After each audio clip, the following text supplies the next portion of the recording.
और दूसरा अक्षर पुरुष, इसको अक्षर ब्रह्म भी कहते हैं, इसको पर ब्रह्म भी कहते हैं। ये 7 संख ब्रह्मांड का स्वामी है, प्रभु है, पुरुष है, मालिक है। पुरुष कहो परमात्मा को।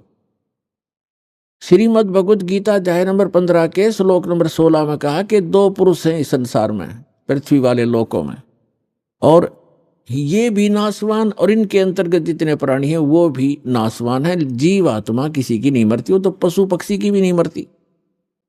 श्रीमद् भगवद गीता अध्याय नंबर 15 के श्लोक नंबर 17 में तुरंत कहा है, उत्तम पुरुष है तू अन्य। पुरुष माने परमात्मा, प्रभु, स्वामी। उत्तम पुरुष यानी पुरुषोत्तम।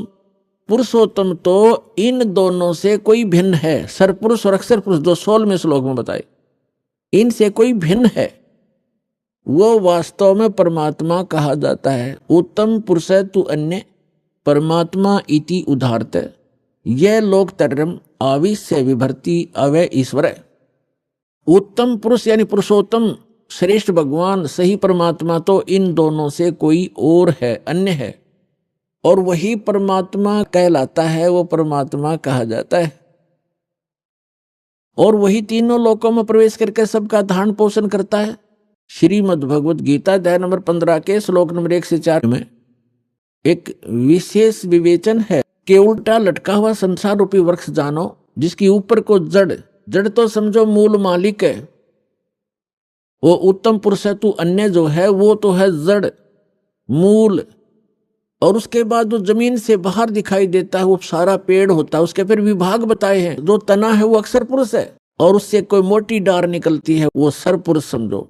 और उस सरपुरुष के आगे जो 3 शाखा हैं, रजगुण ब्रह्मा, सतगुण विष्णु, तमगुण शिव जी, वो देव हैं। ये तीनों ब्रह्मा विष्णु महेश हैं।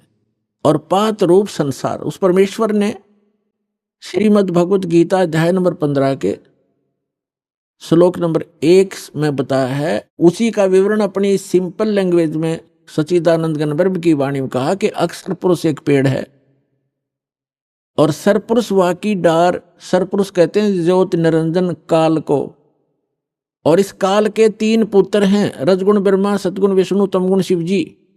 इस सरपुरुष के पुत्र हैं 3, ब्रह्मा विष्णु महेश। अक्षर पुरुष एक पेड़ है, सरपुरुष वाकी डार, और तीनों देवा शाखा हैं, ये 5 रूप संसार।